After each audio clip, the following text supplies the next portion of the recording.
talking to a new employee called Penny. First, you have some time to look at questions 1 to 5 on pages 2 and 3.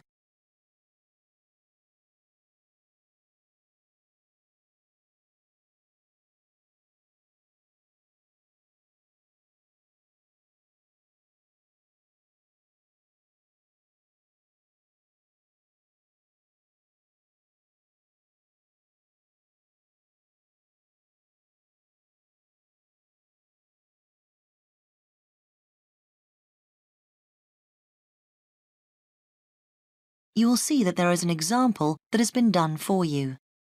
On this occasion only, the conversation relating to this will be played first. Come in. Good morning, it's, Oh, Penny, man. Oh, yes. Penny, do sit down. Now, I know a lot of things emerged during your interview last week, but I thought it was worth going over the essential stuff again. Yes, absolutely. That'll be very helpful. The interview took place last week, so the letter B has been circled. Now we shall begin. You should answer the questions as you listen, because you will not hear the recording a second time. Listen carefully and answer questions 1 to 5. Come in. Good morning, it's, Oh, Penny, man. Oh, yes. Penny, do sit down. Now, I know a lot of things emerged during your interview last week, but I thought it was worth going over the essential stuff again. Yes, absolutely. That'll be very helpful. The first thing is that, given your interest in fashions, we've decided to put you in the dress department. Oh, that's great. Is that next to the children's section? Yes. Now, we've given the section a new name, actually. From next week, it's going to be called the Young Set. Youngster. No, 2 words. The Young Set. Right. Oh, sorry. Now, you'll be required to work a 5.5-day week. We're closed on Wednesday afternoon, and Sunday, of course. Do we get overtime for Saturday? Well, actually, we used to give an extra $2 an hour, but then we decided to make it a flat rate of $6.50 an hour. Okay, fine. And the actual hours? 9 to 5, with an hour for lunch and 15-minute coffee breaks. And what about holidays? Well, it's 3 weeks in the first year, and that rises to 4 weeks in your 3rd year with us.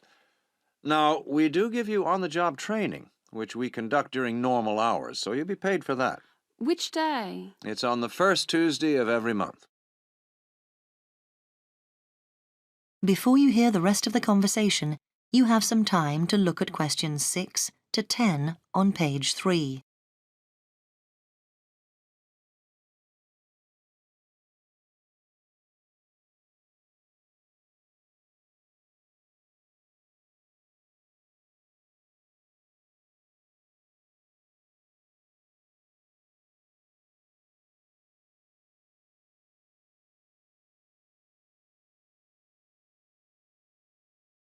Now listen and answer questions 6 to 10. Now, in addition to your basic pay, I should explain that you're entitled to some staff perks, which our assistants do find a valuable benefit. Do we get a discount? That's right, 25% off everything in the store, although we do make an exception for sale goods, which I'm afraid have no discount. Yeah, fine. And I was wondering about pension arrangements. You get a good company pension, which our personnel manager will be able to explain to you in detail. She's in room 12. Worth going along to see her. And who will I be working under? Mr. Appleby? The manager of your section is Mrs. Waddell. That's Waddell. Mrs. Waddell. Okay. And apart from serving the customers, will I have any other duties? Good question. We do ask you to do the window dressing. Oh, I'll enjoy that. And one of the biggest worries in the boutique is shoplifters, so you have to check for them. Will I receive training on that? Yes, certainly. That'll be one of the sessions next month. Oh, and we'll be asking you to check stock. Right. Yes, of course. And is there a particular dress code in the shop? Right, well, we're quite flexible. But what we do is ask you to wear a black skirt, and the shop will give you a red blouse. We'll also give you a name badge, which you must wear all the time. Yeah, of course. Right. Is there anything else you'd like to ask me? No, that's very comprehensive. Thank you. Good. So we'll see you on Monday. Yes. Thank you. Goodbye. Goodbye.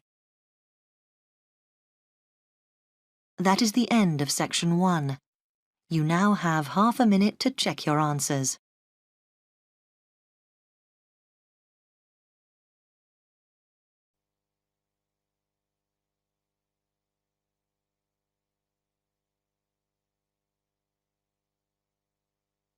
Now turn to Section 2 on page 67.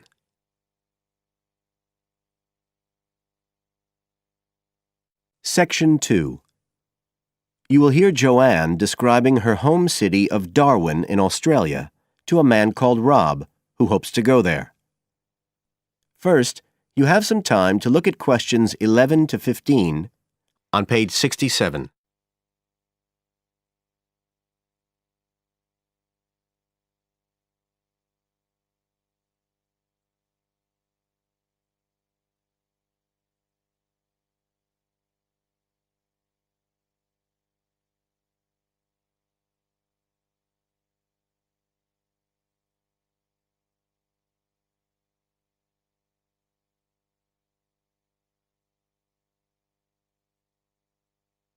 Now listen carefully and answer questions 11 to 15. Joanne? Hi, you must be Rob. Nice to meet you. So, I hear you're planning to visit Australia. Yeah, and I really wanted to talk to you because I was thinking of spending some time in Darwin, and my sister told me you're from there. That's right. So, tell me about it. Well, where shall I start? Well, Darwin's in what they call the top end because it's right up at the northern end of Australia, and it's quite different from the rest of Australia in terms of cultural influences. In fact, it's nearer to Jakarta in Indonesia than it is to Sydney, so you get a very strong Asian influence there.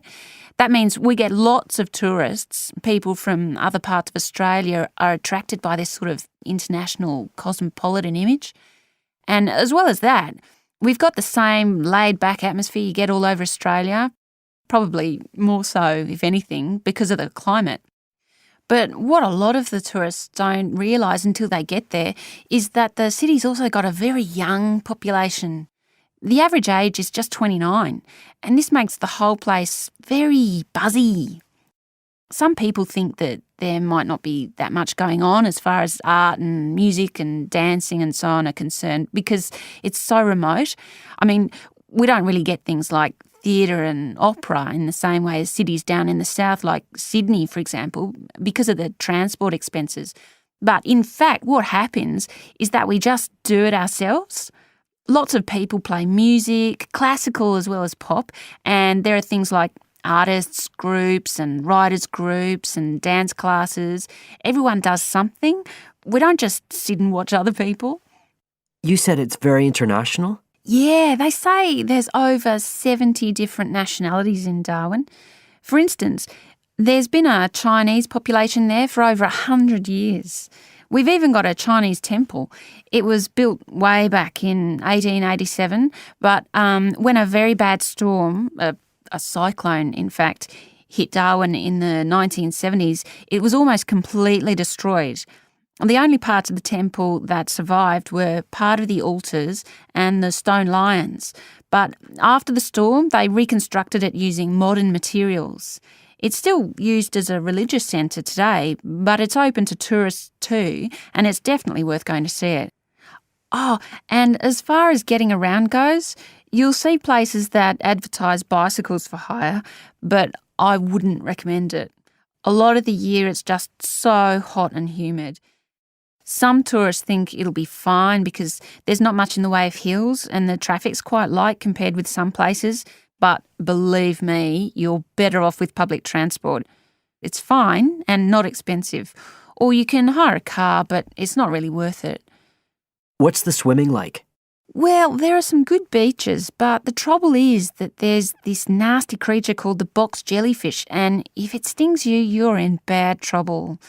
So you have to be very careful most of the year, especially in the winter months.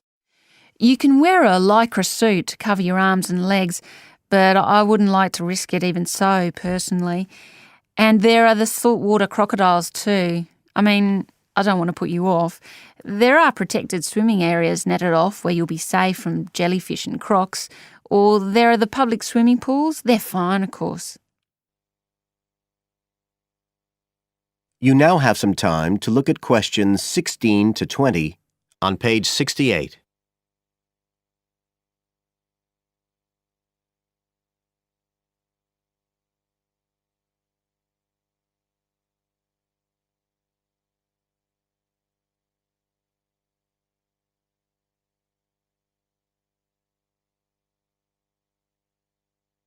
Now listen and answer questions 16 to 20.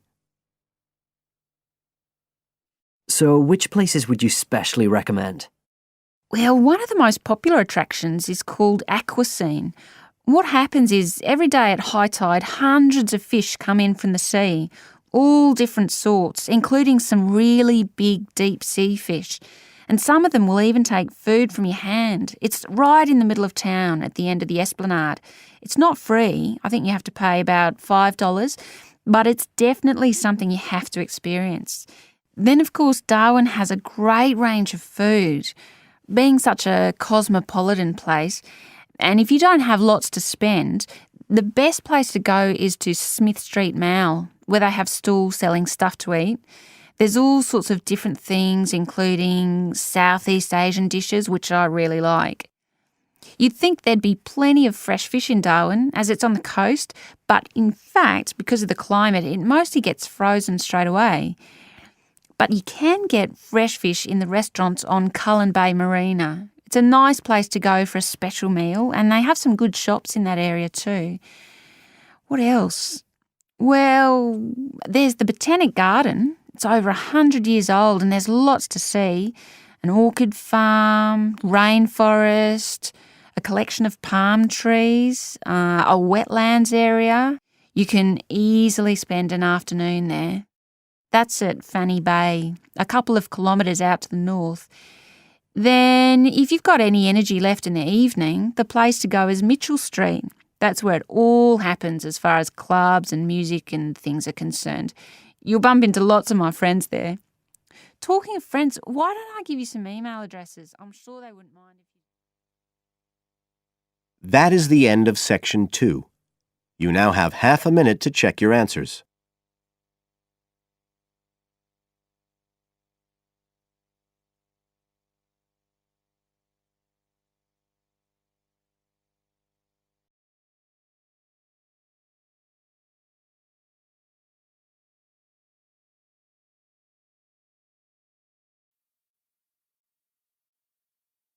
Test 4. Section 3. You will hear a tutor and some students discussing choosing courses at a college. First, you have some time to look at questions 21 to 24.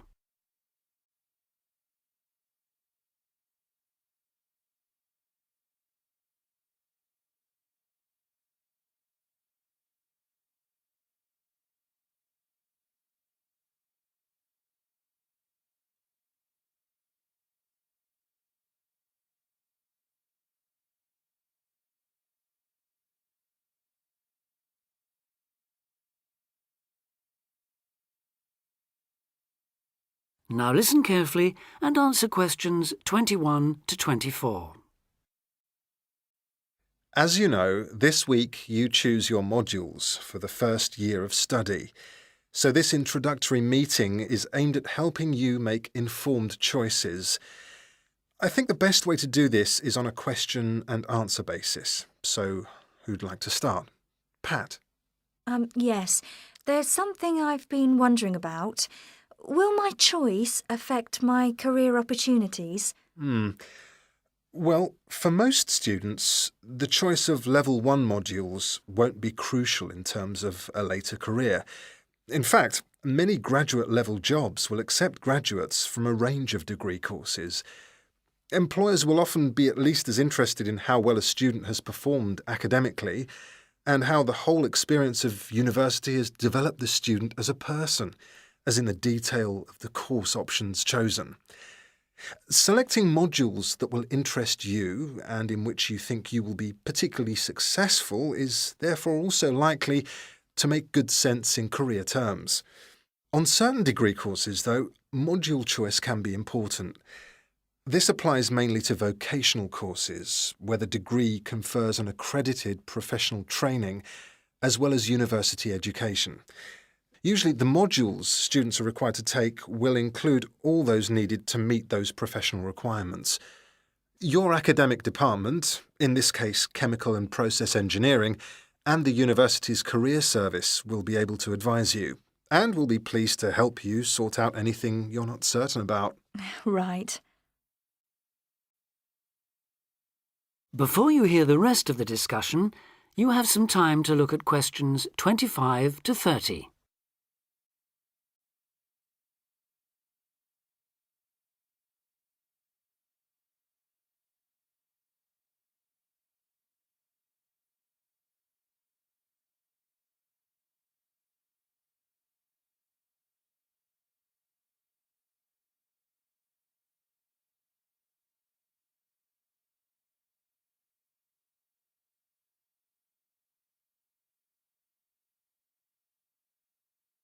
Now listen and answer questions 25 to 30. I'd like to ask a few things about the Applied Chemical Engineering module. Fine. What would you like to know? Well, apart from the work on practical engineering, what other topics are covered? Some that might surprise you. One that students always seem to like includes interviewing techniques, presentation skills, and producing written reports. They sound interesting. How are they taught? Through lectures, practical classes, and personal tutorials.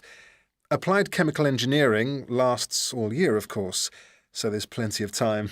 And what about assessment? Through project work, usually, or dissertation. Not exams as such. Is that the same for the information technology part of the module? Yes, things like word processing and learning to create spreadsheets are tested in a similar way on this module. That's not the case in some other modules, is it? No, it isn't. Are you thinking of any in particular? Yes, I'm considering doing fluid mechanics. Ah. The work on flow analysis looks interesting and I like the look of some of the other topics too. So, how is that module tested? That's one of those which still uses written exams. The sit-down, formal type, I'm afraid. Oh, that doesn't matter. I quite like that kind, as it happens. Pat, you've got a question. Yes. I was wondering about Science 1 in chemical engineering. How is that organised? It's a bit different from other modules, isn't it? Yes, it aims to give the necessary basis of physics and biology for those students who haven't studied the relevant subjects at A-level or equivalent. In practice, it means that students who have already studied physics are excused the physics lectures, while those who've done biology are exempt from attending the biology lectures. In the second part of the module, you're assessed on your project work in one of those subjects. And does the teaching approach differ too? Yes, particularly in one respect. You're encouraged to learn by working out the solutions to problems for yourself. I like the sound of that. OK. Anything else? Yes, I believe it's possible to do a modern language as part of the course. Can you tell me a bit about the Spanish 1A module? Certainly. The main emphasis in 1A is on understanding and speaking, but students also learn to carry out some straightforward reading and writing tasks. Basic aspects of grammar are also introduced and practiced. The module comprises 36 hours of class contact, mainly in tutorial groups of 16 to 20, and students are expected to do approximately 64 hours of private study. It sounds interesting. I did some Spanish at the Cervantes Institute last year. Passed an exam, in fact. Ah, I'm afraid that means you can't do 1A. Oh. The regulations say this module may not be taken by students with a qualification in Spanish, though you could do 1B.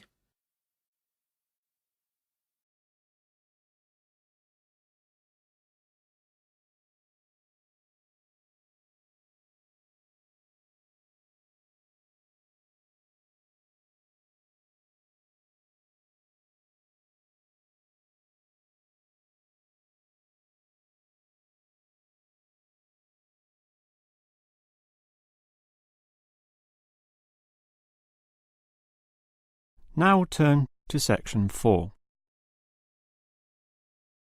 Section 4. You will hear a lecturer talking about caves. First, you have some time to look at questions 31 to 33.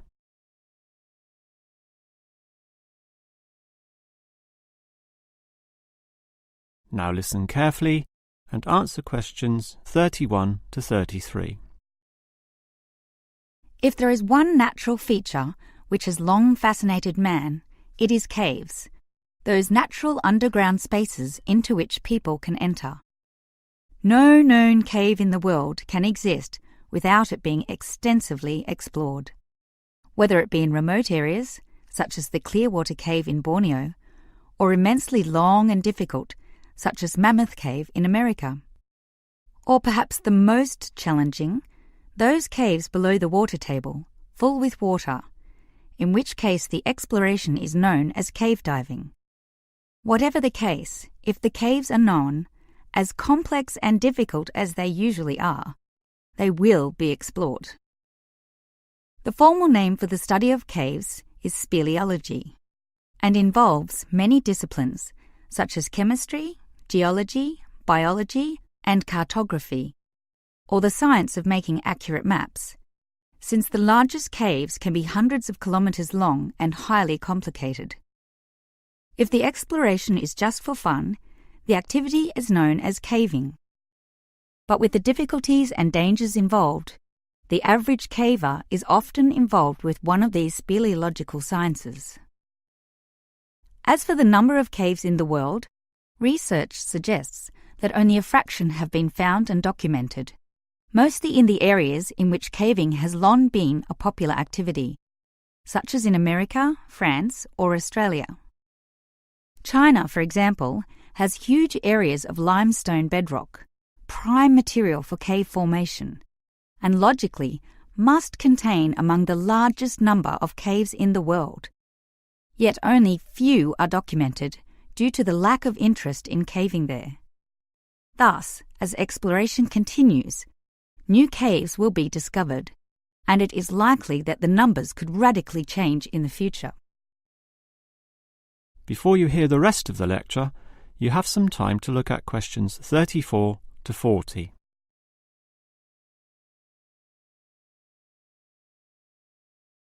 Now listen and answer questions 34 to 40.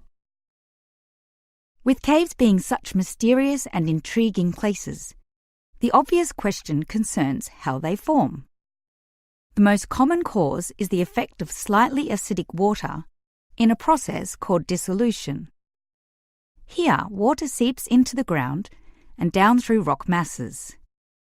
If this rock is soluble, the water dissolves some of it, and over time, the passage expands to become a cave or cave system. The largest and most common of these involves limestone, although other materials are possible, including gypsum, marble, and even salt. Now, if the cave is formed at the same time as the rock, it is called a primary cave, and the most common of these are lava tubes. When lava from volcanoes flows downhill, the topmost surface cools and solidifies first, leaving the hotter lava to continue to flow beneath. If most of this eventually flows out, a hollow tube is left. The country, Iceland, has some excellent caves of this type, and even far-flung Australia has a few. Finally, there are sea caves, formed from waves pounding into coastal cliffs and eroding into fault lines or softer rock. These caves are usually the shortest, about 50 metres at most, since the erosive action of the waves can only reach a certain distance. However, it is limestone caves which will always be the most interesting. This is due to the presence of limestone formations. As the groundwater seeps downward through the ceiling of the caves, it encounters a different pressure and temperature, causing it to deposit a small amount of its dissolved calcium carbonate. Over time, through the action of millions of drops, this deposition process results in ever-growing masses, known as stalactites, if hanging from the ceiling, or stalagmites, if growing from the floor. Alternatively, the water may flow over a large surface of rock, forming flowstone, and with other sorts of processes, can result in beautiful milky white formations of astonishing complexity. One of the best examples of this, as well as of what surprising discoveries may yet await, is the Lechuguilla Cave in New Mexico. In the 1950s, some cavers heard the sound of wind underneath some large boulders on the cave floor, a clear sign of a deeper passageway. It took until 1984 for a group of cavers to gain permission to start digging, and 2 years later, in 1986, they broke through into a walkable passageway, unlocking one of the longest cave systems in the world, the deepest in America, and some of the most beautiful formations ever found. Unusually, many of these were yellow with sulfur, suggesting that the caves were a result of hydrogen sulfide from nearby oil deposits. This was forced through fracture lines, combining with existing groundwater to form sulfuric acid, dissolving the limestone from the bottom up instead of the normal top-down seepage which characterizes most limestone cave formations. That is the end of section 4. You now have half a minute to check your answers.